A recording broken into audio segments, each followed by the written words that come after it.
All right, hello. My name is Joseph Carlson, and this is episode 66 of The Grief of Politics, and I'm joined by Avin. Carol, Avin, how you doing?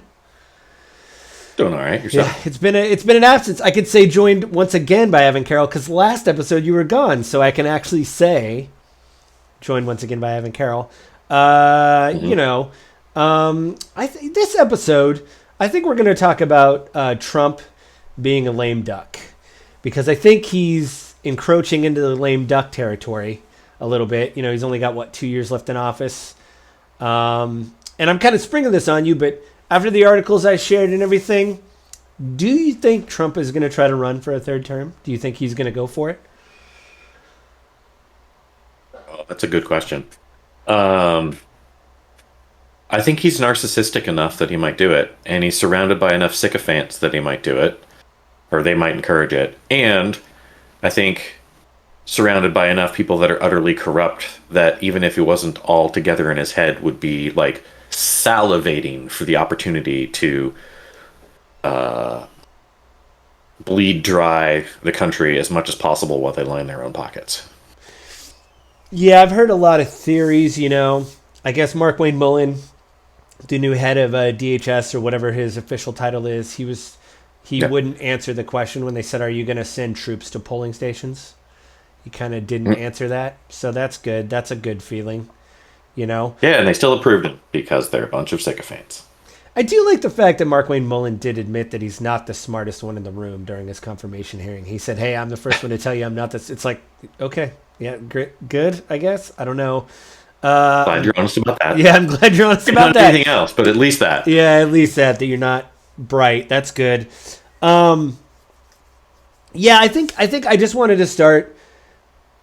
I'll ask you this: being on more right leaning than I am, are you thinking about Trump's age? Because I know it was a big deal with Biden. Obviously, everybody talked about Biden's age towards the end. Obviously, we all saw the debate where it didn't go well, and he wasn't able to answer, and he was confused. Is that when you figured it out, Joe? Is that how long? Right, that was the exact moment. Yeah, an issue? There wasn't a lot of us a year before going, I don't know, man. He's 80. That doesn't seem good at all. Well, not just 80. Like he's 80 and he's slipping. What's the term? Sundowning a little bit. Yeah. His wife. There's a lot of people on the left that want to jump out a window because Jill Biden, who is a doctor in psychology, right? Or is she medical doctor? I don't know. She's got a PhD. And she wrote a memoir about, her life and then obviously her husband. And she talked about the debate and she goes, I didn't know what was happening. I thought he was having a stroke. And then people just play the clips of them going to after parties. And you're like, okay, well, if you thought he was having a stroke, I don't think you go to an after party or the Waffle House or whatever. They went to several venues and you're like, what are you doing? If somebody's having a stroke, you're not like, hey, let's go party. You're like, I think we should go to the hospital. Plus you're a doctor. So it seems ill-advised. Stop telling us that, whatever. Anyway, I do think people have pointed out Trump is sitting down for more functions. He's not standing. Of course, I think he's going to give a speech tonight. We're recording this on Sunday. It's his birthday in the America 250. It took all day, but they were removing his name from the John F. Kennedy Center. They had to put more scaffolding up, and then they put a tarp over it, I think maybe for debris, and then they didn't want debris to go all over. Plus I guess there would be like an unveiling. People were there protesting, singing songs, and then there was a reporter, I think from CNN, that as they were putting the tarp up to surround the area, he said, I don't know what to make of this, but he showed his phone and there was a double rainbow over the event, so it looked like it was some divine intervention for Trump to take his name off the building. So, So there was protesters. Were they protesting the taking down? Or I'm sorry, I don't know what there was people. There was people gathered to watch it get taken down. So there was people that were like, gotcha. Spectators, not protesters. Yeah, spectators. I'm just so used to saying protesters. There were spectators. Right. I don't know. I think we got this article from the Wall Street Journal, which is, more right-wing leaning and more investment, and they've covered for him. But now they're like, hey, man, he's 80. And they said, we've really made this about a cult of personality, but he's 80. So, like, what do you do when he starts sitting more? You know, his ankles are swollen. He obviously has makeup on his palms, on the outside of his, or not his palms, his wrists On there. his hands. His hands. Yeah. And he had a weird rash on his neck a few weeks back. That doesn't look good. And so at the same time, you can't say he's a pillar of vigor and strength. They had to release a bunch of health information. You know, he's been to Walter Reed. He went three Put times. on 14 pounds between his last two check-ins. Right. He also, it was reported that he saw about 20 specialists. And as you pointed out, you know, you got to weed stuff out, but that's a lot of specialists, and it's never good when you're seeing that many specialists. Right. Yeah. That means the first guy that came in, or the first doctor, said, I don't know, we need to talk to somebody else. And then they went and found someone else, and then so on and so forth, I would imagine. I was reading through this particular article, and towards the end of it, something really stood out that lines up with one of the things you were talking about earlier. One of the questions you had too about his age and what's going on, and Biden aging. I'm going to see if, yeah, it's like the last sentence in this article. So it was Annie Linsky. It's the Wall Street Journal. When was this written? June 12th this year, 2026. So, yeah. And the last thing in here is a quote from Caroline Levitt, which I find is absolutely hilarious. The Democrat cover-up of Joe Biden's decline remains one of the worst political scandals in modern American history. President Trump and the White House have nothing to hide. And I read that and I went, you know what, Caroline? You're right. Biden was in decline for a long time. Yeah. He wasn't looking good. All of us could see it. Only people that were like wearing blinders and totally in denial didn't, right. or absolutely committed to the party. And you know what, Caroline? You're calling out all those people that defended it, but you're still doing it. You living, breathing, modern example of the word hypocrite. I pray your picture is next to it in the dictionary, because it's obvious to all of us. And again, only the most zealous, blind people are missing what's going on with this president. Like, you are literally no better than what you're accusing the Democrats of. Yeah, it's right here. It's rough, you know, like, hey, could people have been earlier to the Biden shouldn't run again train? Yes, I think Biden could have. And there was a lot of reporting behind the scenes that he was a massive roadblock and very narcissistic in a way, just like Trump, of like calling Kamala, telling her not to say this, or no daylight between me and you. You know, Kamala didn't do herself any favors when she went on The View, and they said, what would you do different than Biden? And she said, nothing. That obviously doesn't help your campaign. No, right? A lot of people, even Democrats, were like, that's when she lost the election, right there, when you go on TV and say, you know, I mean, I think rightfully so. And yet they still nominated her. Yeah, I know. Well, rightfully so. Like, Avin, let's just pretend we're going to do a thought experiment. I'm the president, right? And then you're the vice president, and then you're running. And I go, okay, you know, I would call you. I mean, we're friends, but I would call you. And I'd imagine us being, you know, in the Oval Office for so long, we would be friends. And I'd call and say, dude, if you have to throw me under the... Yeah, if you have to throw me under the bus, throw me under the bus. You know, be gentle, but say, hey, listen, I think, like a lot of people pointed out, what you have to say, you don't have to say this person sucks. You just have to say, listen, they went so far, I want to go farther. Like, we got so much done, I want to go more. And, like, that's all you have to do. But apparently Biden didn't allow Harris, you know, to do that. What are you shaking? What are you shaking your head? No. I'm shaking my head because you're saying rightfully so about Kamala being the nominee. She never should have been the nominee. No. There should have been. I mean, I agree. I agree with Republicans. There should have been a process. You know, the moment it's like, okay, yeah, it's truncated and everything, but like, let's run it. You know, like, let's see what happens. Yep. And honestly, that is what lost them the election. They lied to the American people, and the American people felt it. Mm-hmm. They didn't follow through on the things they said they were going to do. Democrats were super ticked off with Biden's support of what Israel was doing in Gaza at the time. Mm-hmm. Like, crazy pissed off. Yeah. He kept saying, like, we have red lines. What was going on? Yeah, that we have red lines, and they kept crossing the red lines. And then Biden was like, well, I don't know. I made a phone call. You know, like, what are you doing? Like, what are you? I don't know. Right.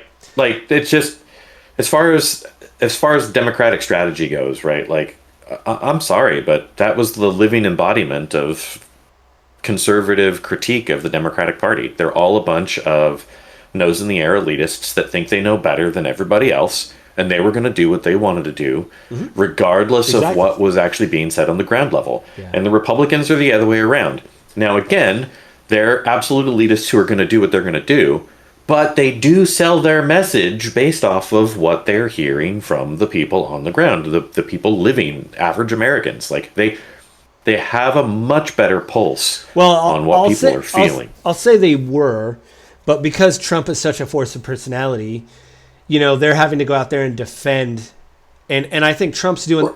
I do think you're right. At this point in time, they're doing the exact same thing the Biden administration. Yeah, and they're even just running lying straight to their teeth to people, and only those who are completely bought into the lies still believe it. Everyone else is like, wait a minute, what's going on here? And they're doing the same thing the Biden administration did. Is they're saying, hey, you know what, the economy's great. They have Kevin Hassan on there with his smirk. And Biden did that for like a year before. And everybody's like, no, I can't afford things. You can't tell me that it's good.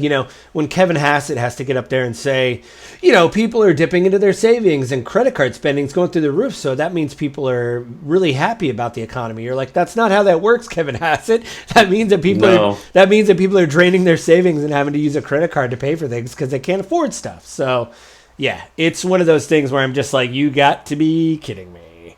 So yeah. And I think it's ridiculous. What do you think about do you think, so Trump is obviously dozing off in the Oval Office. I don't know if it's 4 seconds or whatever, but there's so much footage of him doing that.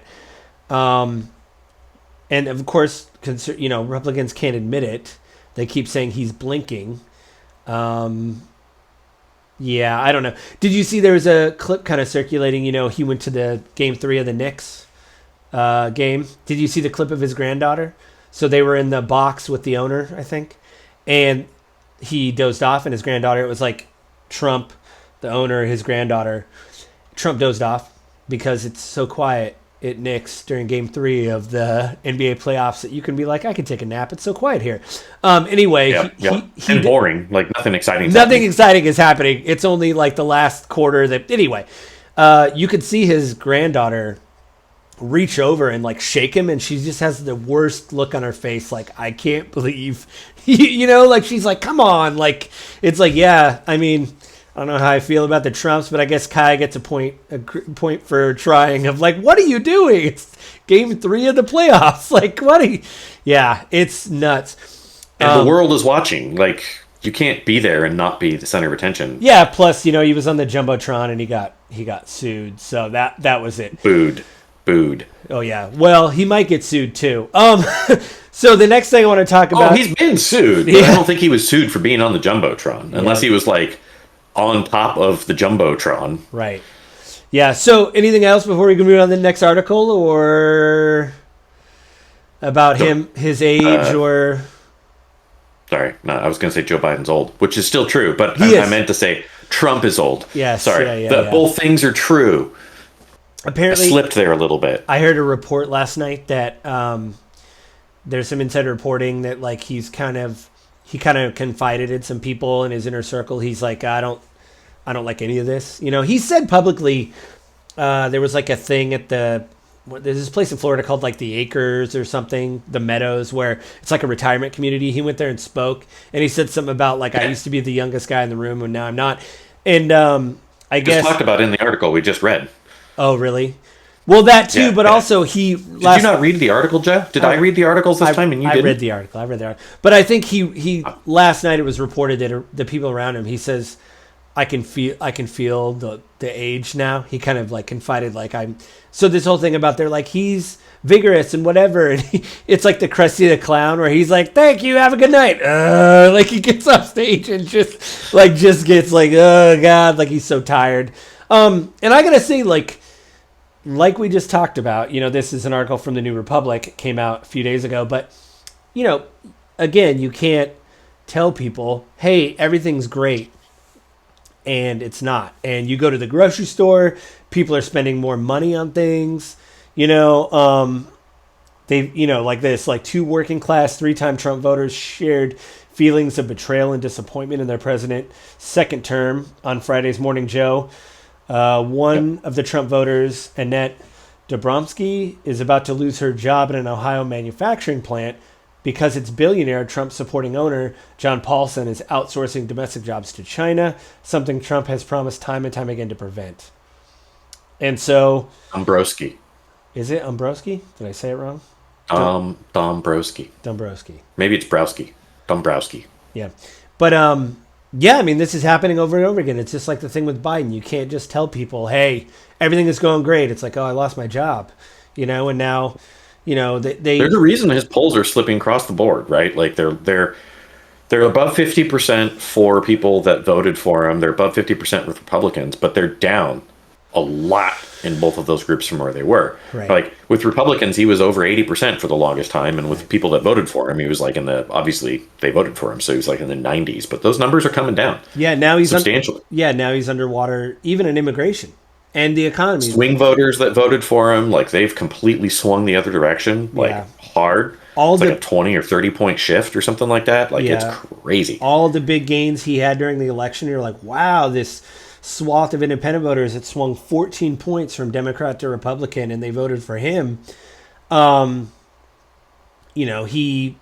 It's slipping, and we'll talk about it a little bit later. But also, I mean, I know he's got a good record of, backing someone and they win, but it also seems like those numbers are still low. So voter turnout is low, right? So he needs to be on the ballot to drive turnout, which, unless he decides... Has been the case. Yeah. His first term was the same way, right? In the midterms, he wasn't on the ballot, and it swung hard for him. This time around, he's not on the ballot. It's going to swing hard against him. Or swung hard against him last time. It'll swing hard against him this time, too. Right. Because he is the cult of personality, and he needs to be there. I am astounded, however, how effective his endorsement still was in the Cornyn-Paxton race. Yeah, we're going to talk about that. I mean, you used to live in Texas. I'm sure you've heard of Paxton. I mean, I've just read about him, and he an amazing individual who literally, I think literally embodies the kind of skeezy politician that people think of when they think of like the skeeziest politicians. He's defrauded his voters, cheated on his wife. You and I both watched and really enjoyed the show The Wire. Yeah. I think of Ken Paxton as the mayor of Baltimore in that. Right. Yeah. Was it the senator? Was it the senator? Yeah, he was a senator. Not the mayor. That guy recently passed away, which is kind of a bummer. That actor recently passed away. Yeah. He had the S word that he would make like 8 syllables or whatever. He recently passed away, and then everybody just tweeted that out of him saying it because it's like, rest in peace, King, basically. It was terrible. Yeah. There was a story that came out with Ken Paxton that they had to go to court. Obviously, he's the attorneys general. He had to go into court, and they gotta you gotta go through the metal detectors and all that. Apparently, a lawyer went through before him and put his stuff in a tray, wallet, and he had this really expensive pen. It's a lawyer, right?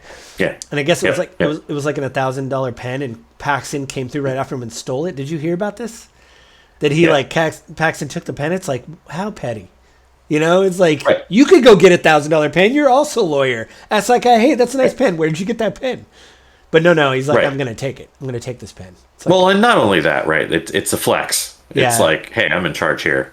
Yeah, it's like, what are you doing? Like, and I mean, no matter the problems that you and I may have with Tallarico, I mean, even if you disagree with his policy, I haven't heard people say scandalous things about him, except maybe he's a vegan.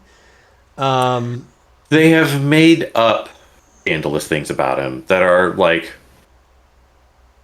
he's vegan on their face, flagrantly false. I mean, he came out. He's like, I'm a Texan. Yeah. I'm not a vegan. I eat barbecue and brisket, and like, I don't maybe quite that far. I feel like maybe he did make a comment that like he's moved further away from that, but like that's how he grew up. But he's definitively not vegan. They also said he was trans. They accused him of inappropriate behavior with like kids at a camp. They made an AI ad of him in a dress. Did you see that? They made 100% AI No, but ad. I 100% believe it. Yeah, they made like, come on, guys. Like, you're flailing here.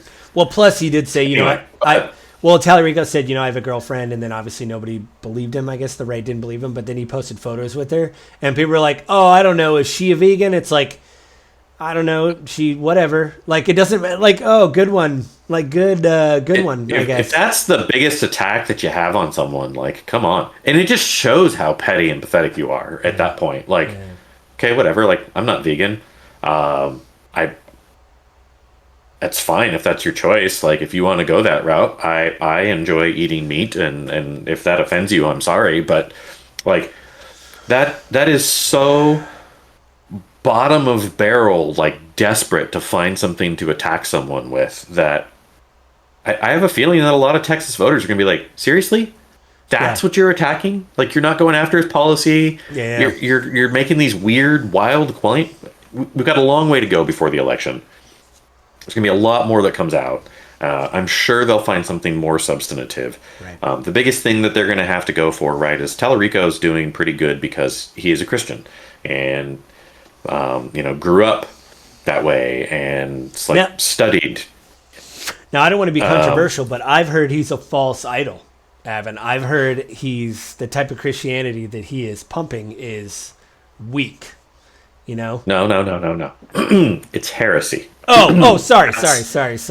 This is That's the attack. This is your wheelhouse. Now, you might call it weak, you might call it woke, you might say a bunch of other things along those lines, but really, honestly, at the core of the attack there is that his viewpoints are heretical and dangerous. And I have definitely seen Christian influencers out there attacking him for that stuff, and I think that's what's actually going to ultimately gain some level of traction. The thing is, I think a lot of Christians are sick and tired of the Republican version of the Bible that Jesus is not merciful, he's not forgiving, he's not gracious, because for some reason all the conservative Christians have forgotten those parts of the Bible, and I think a lot of people are probably hearing Tallarico preach that part of it, or not preach, but discuss, even though he is a preacher, or was. I think a lot of people are going to be like, oh, right, I forgot about that whole part of the Bible because these other people that I've been voting for have been only talking about the legalistic fire and brimstone part of the Bible. The problem is they both come together, and I think that's going to be Tallarico's weak point because he does. I've definitely heard him bring stuff up where I'm like, did you read that passage? Like you're a preacher. How are you reading it that way? Right. Which is the exact same thing I have felt about so many conservatives. Like Mike Johnson, when he did his whole tirade about immigration and if you read the Bible, the whole immigration, like he's trying to make that argument biblically. And I'm like, Mike, just shut up and go back to being a feckless, worthless Speaker of the House that's going to be completely sycophantically supportive of the president, like transparently. Like, Mike, you are not a preacher. Shut up. And sit down. Mike Johnson famously a few days ago, when they asked him about the mayor's race in LA, which I don't know why he has to comment, but he said, hey, they said, where's the proof of like the voter fraud? You guys keep saying you're saying there's voter fraud, other people. He says, well, I can feel it. And you're like, well, that's not how the court of law works. And I ran into a video yesterday, and I can't remember the guy's name, but he's like a conservative voice influencer of some kind, and it was a whole like how the Democrats have been stealing elections since the 1800s, and it is part of the system. They've baked it in, and it's this whole video, and he's going through it. I made it like 2 minutes into it, and we're like, I'm not even going to listen to this. You can't bring any substantive, actual proof or evidence. There have been so few cases of provable voter fraud in our country, and almost all of them happened way before current era. Like, prove it. Bring evidence. Bring any actual evidence. Well, there was that famous study that it's actually new by the Heritage Foundation. You heard about that like they did a big study about voter fraud. And what was it, over a decade? Was it Cato? Was it Heritage or was it Cato? Cato did the immigrant one. Heritage did the voter fraud. And their thing was like it was a decade, and they found 25 cases in a decade of voter fraud across X amount of states. Every state. Yeah, like provable, documented, actual voter fraud. And it's like, that's the Heritage Foundation, right wing. They're like, and kudos to them, like, do the work. They did the research, and, they obviously had an agenda, but they were like, oh man, this doesn't really prove, this doesn't really prove like the amount we thought. So, maybe, I don't know. It's crazy to me. And then, Trump what was it, last Sunday, Kristen Welker said, well, you haven't, you're talking about all this voter fraud, like you haven't shown anything in court. And I would double back on any conservative that's like, there's voter fraud. It's like, the Trump administration with the FBI and the Department of Justice, they've had 2 years to say, they didn't even get in and say day one we're going to look at voter fraud. It's like, okay, we'll do that. I want to hear the committee, have the hearings, go over the data, have the heritage people come in. Hey, this is what we found. Look at this. Nothing for 2 years, and Trump can't just keep saying, and then you see people online going, yeah, I know the the LA mayor's race is rigged. The all-in guys, they're investors. One of them, David Sachs, is part of the administration.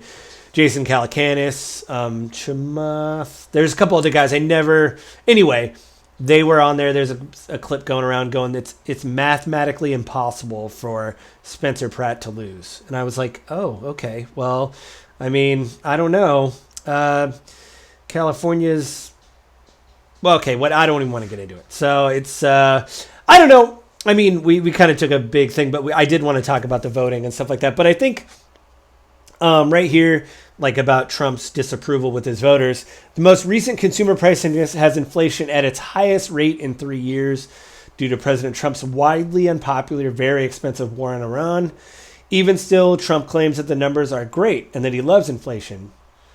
Even as Jabromsky, I said that wrong again, and other people who voted for him struggle to afford things he could have at any moment, like steak. That's kind of where they in the article. But like, this again, the idea of like, it didn't work for Biden. He lost the election, right? You can't just go out there and tell people like, it's all good. We're good. Everything's good here. And again, I told you over the phone we were playing. You can all day long. It's just not smart. Yeah. And it didn't work. It didn't work for the Democrats. I don't know why. And I think too, like, I was thinking about this morning, Trump is a businessman. In any kind of deal, normally over property or a casino or whatever, you can bolster your way through it. But I think Iran is different, right? Like the idea that people see real effects from that in their lives. And so you can't just tweet out one day, hey, we're close to a deal, and then it not working out, and then, the strait's still closed. Like, it's terrible. And it doesn't help. It doesn't help any of it. It doesn't help. And again, you can't just tell people like, yeah, this is what we're doing. Like, it's like, no, this isn't working. So anything else before we go on to the last article, Avin? Any big things? We're going to talk about the actual voting thing. I mean, we talked about it a little bit.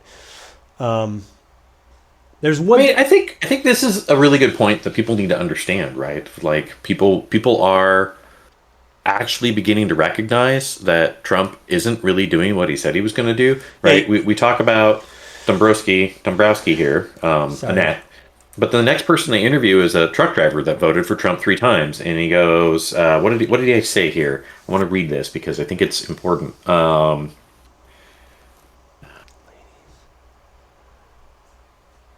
So the question from the reporter was, when President Trump said he wasn't going to start foreign wars, when he said he was going to bring down prices, did you believe him?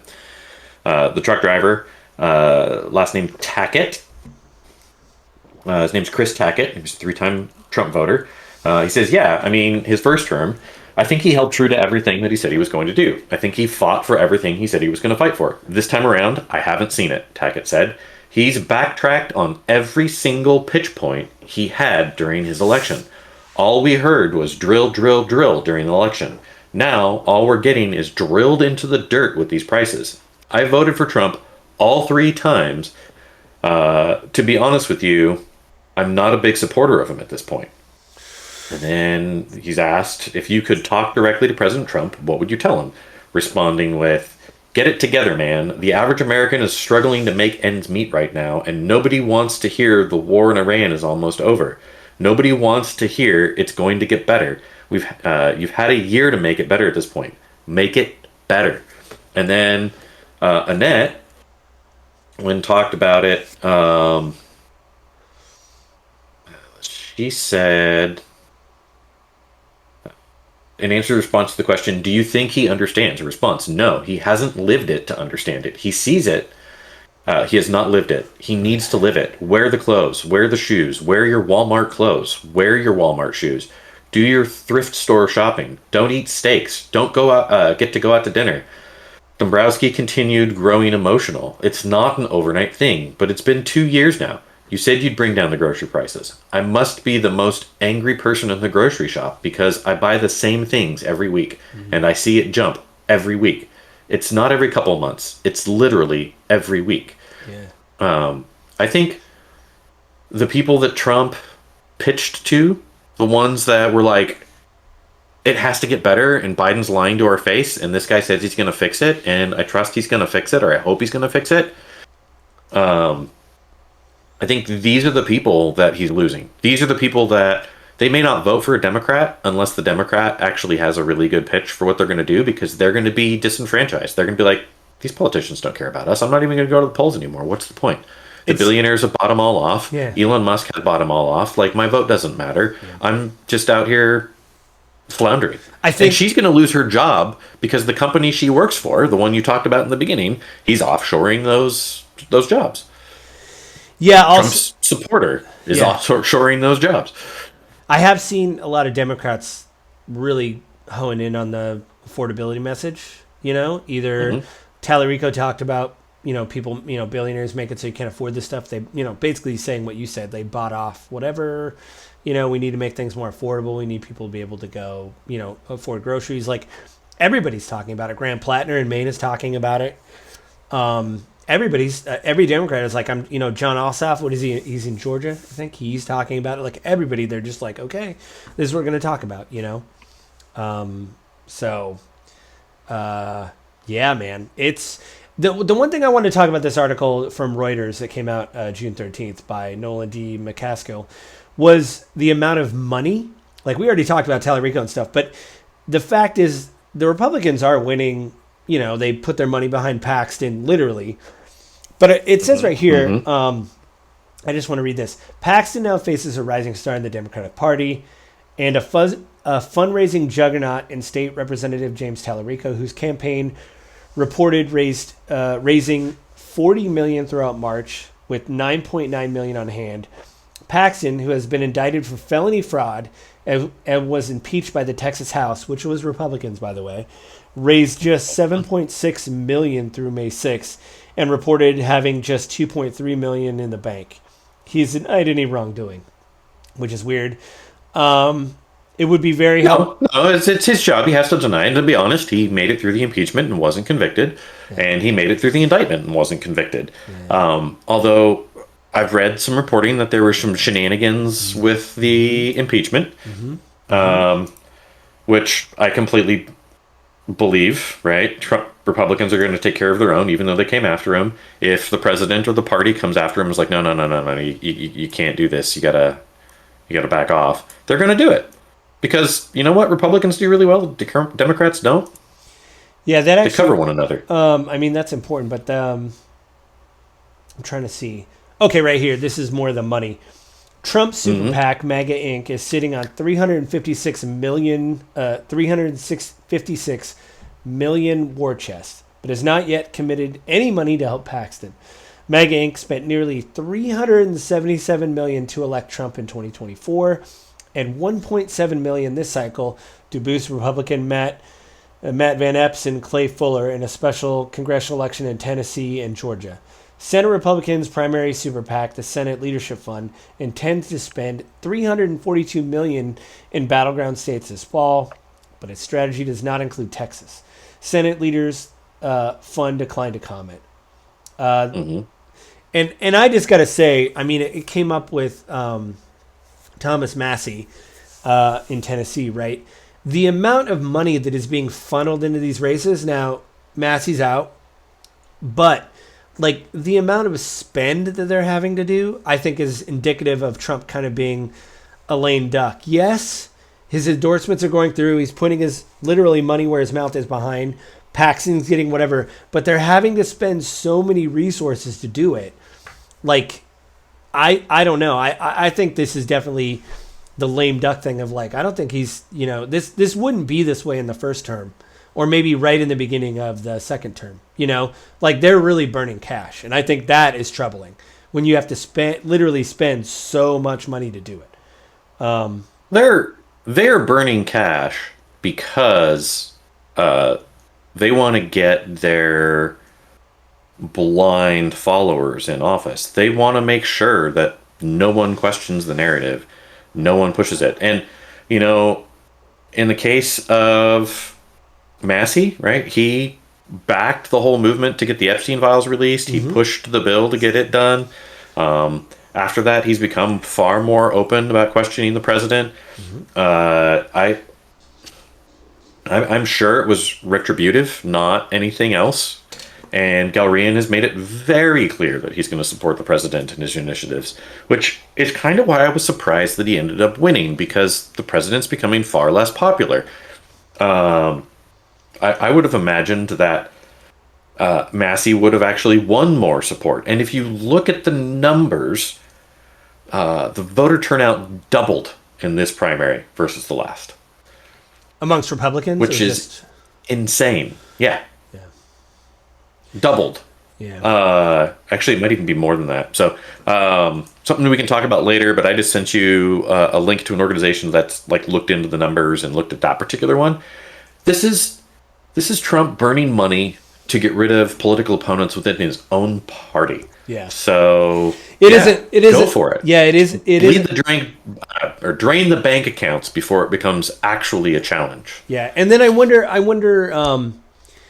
And I'll say this, like I didn't include the article, but there's been some reporting that it's the opposite. So like for Democrats, so Republicans, it seems like these super PACs, people are donating. Republicans are donating to the Republican Party, but with Democrats, they're raising very little money, but individual candidates are like blowing the doors off. Like we just read the Tallarico stat. I've heard in Maine, it's a small state, but Plattner's been going around busting the doors off, just raising so much money. So the amount of money coming in for individual contributors in the Democratic Party versus the Republican Party, like it's night and day difference. Right. How many people are actively donating to Democrats versus donating to Republicans. Yeah, which I think is going to be indicative of like the midterms and stuff. Like, listen, I don't know how to prove any of this, but people have done the numbers before. But the idea that people just aren't excited about the Republican Party unless it's Trump, they will give, if it's Trump Super PAC, it's Trump Super PAC, the MAGA Inc., they raised a bunch of money, but they're not giving money to Paxton, as they just said here. But people are like, man, I don't like the Democrats, but I'm going to give money to Tallarico. I'm a Texan. I believe this is the direction I want, the state to go in. And so I think that's actually more important for a grassroots movement kind of in the long term, because, and I think you're going to see big dividends in the midterms for Democrats. I don't know if it's going to be a clean sweep. I know it's going to be close. I know the Republicans are either retiring or resigning, so the majority is going to shrink. Like, what's going to happen with, I don't know. It'll be very interesting. Any place that's considered in play, any city, state, county that's in play, if it doesn't go Democratic en masse, like there might be some kind of unexpected Republican wins, or like, this district could go either way and Republicans will win some of those. But if the majority if it's not a bigger swing than the swing was in 2018, I will be floored because the president is so much less popular than he was. And the Republicans being completely unwilling to hold him accountable is going to result in them being held accountable. Lately, they have been kind of stepping away, but not much. A little bit here and there. A little bit. The House voted to limit his war powers. They voted to fund the support for Ukraine. They got mad at the slush, the payout fund or whatever. The Senate stood up and resisted the slush fund. The slush fund, which was Trump's settlement with his own Justice Department for a lawsuit that was already on its face kind of like, what? Well, apparently, I read an article that before all that happened, or maybe I heard a podcast. I was a podcast with a lawyer, Andrew Weissman. He talked about like, he said, hey, here's the deal. Like in a normal court case, you have, they call it like an adversarial relationship, like, obviously plaintiffs, defendants. And they said, the judge basically said, hey, there's no adversarial thing here. You guys have to write a brief and tell me why I should allow this to go forward, because you're on both sides of the table. Then after that they settled because they the said, case we're wasn't actually going to even get tried. Yeah, we're going to settle. Yeah. And that's when we had this problem, and Andrew Weissman has also spoken about Todd Blanche, that apparently Todd Blanche came out of the Southern District of New York, which is like a famous district law office. And he said the problem that a lot of people I know that, are obviously still practicing law and around that area, they said Todd Blanche is like upsetting because he used to be a good lawyer and he knows better. Like, so he's basically just going along with Trump because he gets whatever he wants or whatever, And the fact is, like, it seems like lawyers, at least from Andrew Weissman's perspective, are like, he's a shill. But like, he used to be a good lawyer. So like, it's even more harmful. And he's going to sit up and want to be confirmed as the attorney general. And, we should really grill him about the Epstein files. He interviewed Ghislaine Maxwell. They talked about pardoning her. What's going on with that? He hasn't released the files. Nope. And he was a big force behind not releasing them. Like, he was working with Bondi just as close about it. Yeah. Also, which we now know. There's a famous clip of them going, well, what happens? You're the acting attorney general. What happens if Trump goes with somebody else, doesn't want you to be the attorney general, and you're just acting? And famously, he said, I just tell the president, I love you, sir. I understand. And it's like, whoa, what? What? You're an attorney. This is your job. I've never, my boss, I got a good review lately. It was great. I had a good time talking about the review with my boss. But I didn't go, I love you, man. It was just like, thanks for the raise, Here's the deal. You're the attorney general. You're not supposed to be that bought in to the party, right? Like, you're supposed to be neutral. You're supposed to be impartial. Yeah. Right? And here you are, a non-adversarial lawsuit.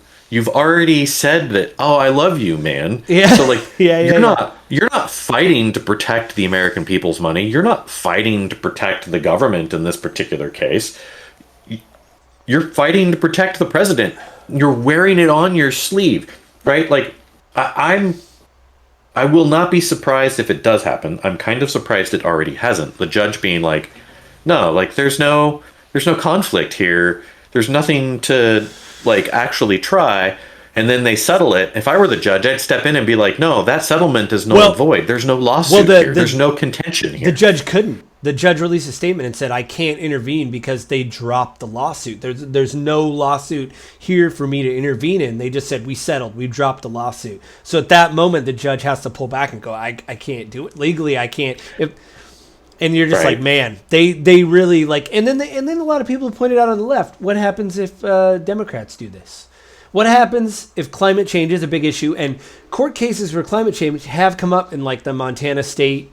Like, I shared an article years ago where like people came forward and said, this is against our state constitution. You're poisoning the water. What happens if a Democratic president sues the EPA or something, and for $10 billion with a B or $100 billion? And then right before the thing, they go, well, it's your agency, you can't do this. And they say, well, we settle for $10 billion. And now we're just going to, you come to us and say that, these Montana oil companies have poisoned your water. We'll just give you what? Like, it's crazy to me. A settlement is effectively a contract, isn't it? I think so. You got to sign in the dotted line somewhere. I mean, we're not lawyers, but I imagine to get that money, you got to sign somewhere. And that's how I interpret it, right? So the judge may not be able to be like, well, look, the case isn't in my courthouse anymore, but, I'd probably investigate this because that contract probably isn't valid. Yeah. He probably can't say that because he'd probably get disbarred for it. But someone else probably could come out and be like, no, that's not a valid contract. You can't do that. Well, I think that's why, there was that meeting with Todd Blanche and Republicans on the Hill, right after this got passed. And apparently there was screaming. I would love to have the audio of that. I would listen to that just to hear what those, because apparently there was cursing. I said this in the car yesterday when I was talking to you, right? Like, at some point in time, this administration is going to end. Right. Yeah. It may not be this time around, but it probably will be without them actually rigging elections, without them actually cheating. Yeah. It's probably going to be the midterms. We're probably going to kneecap them completely, and in 2028, they're probably going to be fully pulled out of House or yeah, the House is probably going to be completely cleaned out, and it'll probably flip Democrat, and then the investigations are really going to start, right? Yeah. Like some Republicans have brought up, like, oh man, if the Democrats win the House, like the investigations are just going to be nonstop, but they won't have any teeth.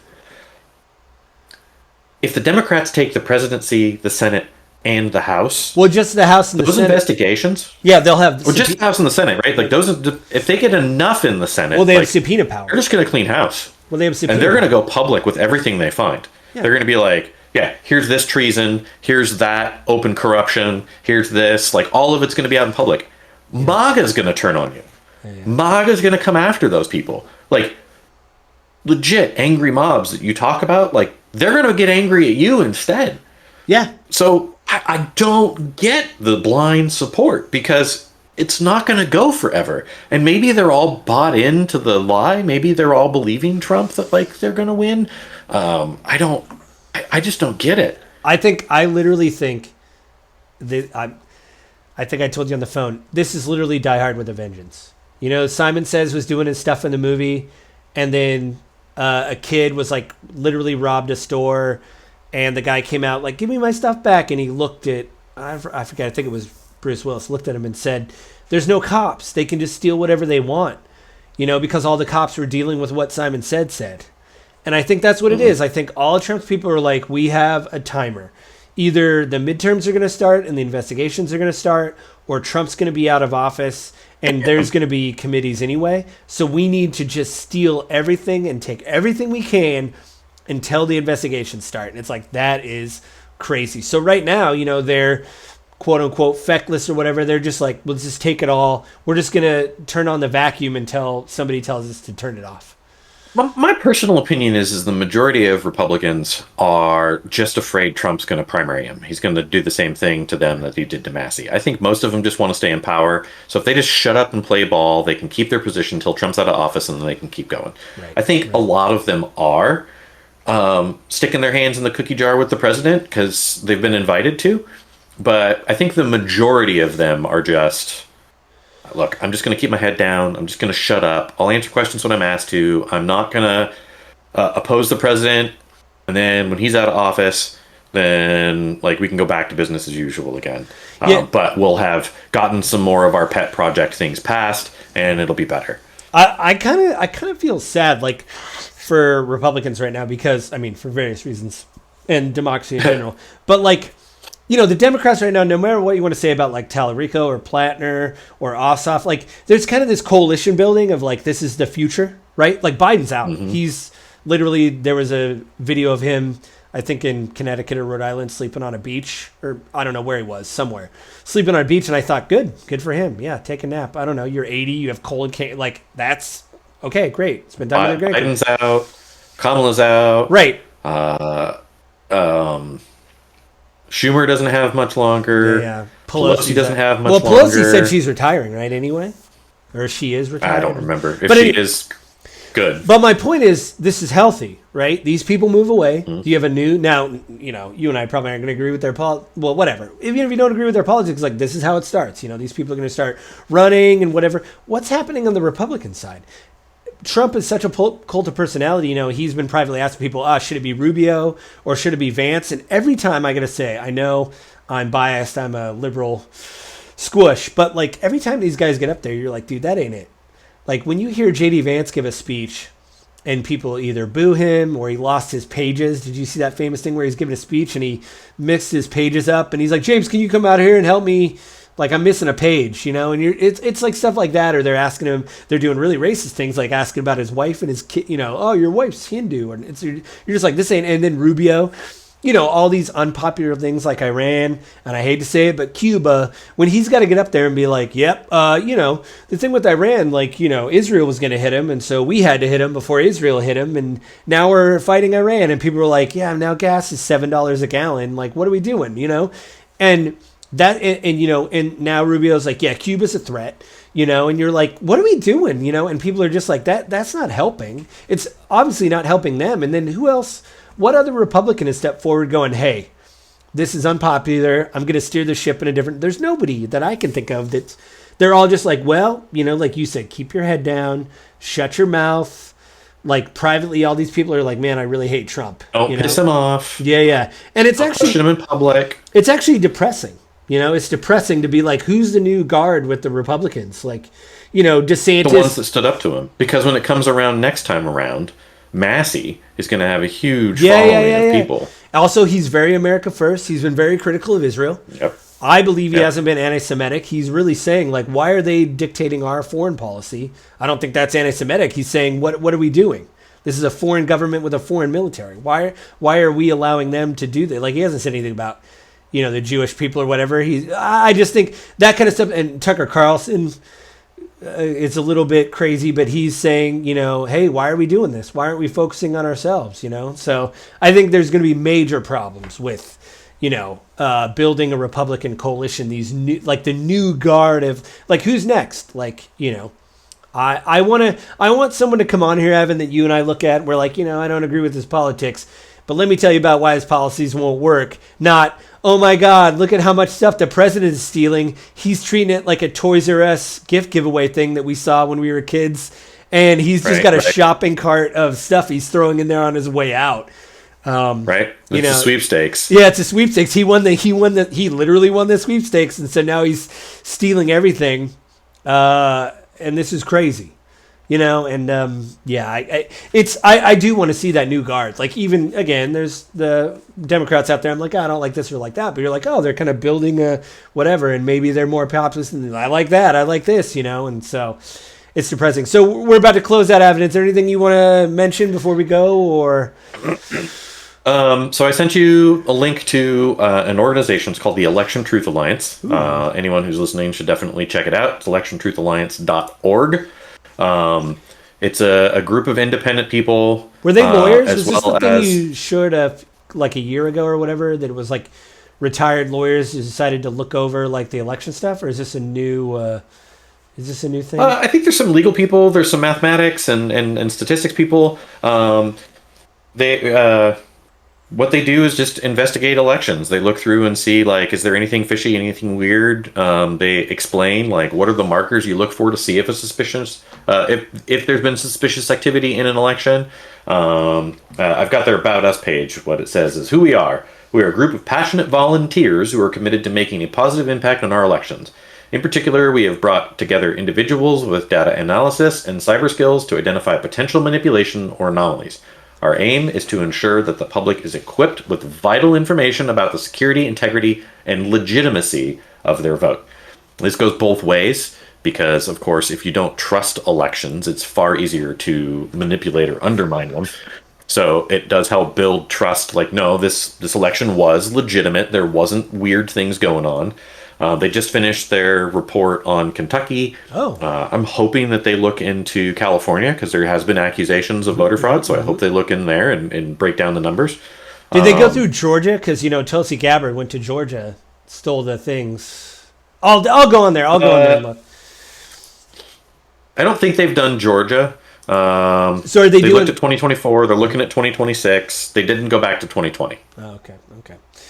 Yeah, it'd be interesting. I'll definitely check that out. Is there anything else you want to plug? I saw one of your real estate guide things hit my Facebook thing. So, of course, always, anyone who's followed us for a long time is probably sick of me bringing up Your Agent Guide. I've got Instagram under Your Agent Guide, Facebook under Your Agent Guide, and, of course, my YouTube channel. Videos there are a little bit older. But, if you have questions about real estate, what's going on in the market, you're looking to try to find a real estate agent wherever you are, I can help you out with that. And of course, if you live in the Pacific Northwest and you would like to have me represent you in buying or selling a home, I'd be happy to help you with that. Or again, help you find someone else. For me, it's just, I want people to work with someone that they trust, that's actually going to help them through the process and isn't in it just to make a paycheck. Yeah. Kind of like your agent was when you bought your house. Yeah, he's not named anywhere, so I don't feel so bad saying that. It doesn't. Yeah, it felt like it. That's not true. I shouldn't say that he was only in it for $1. I shouldn't do that. Yeah. Well, I mean, on my end, check out Gaming with Grief. I usually do video game reviews on there. It comes out once a month. And sometimes I'm on there. I should have Avin on because I did a solo episode on the AI thing, and it's kind of coming up again in games. And we should probably have you on to talk about that because it's a thing. We talked about it on the phone a bit, but maybe do like a full episode. And I can find some more articles because more stuff is coming out about AI and gaming.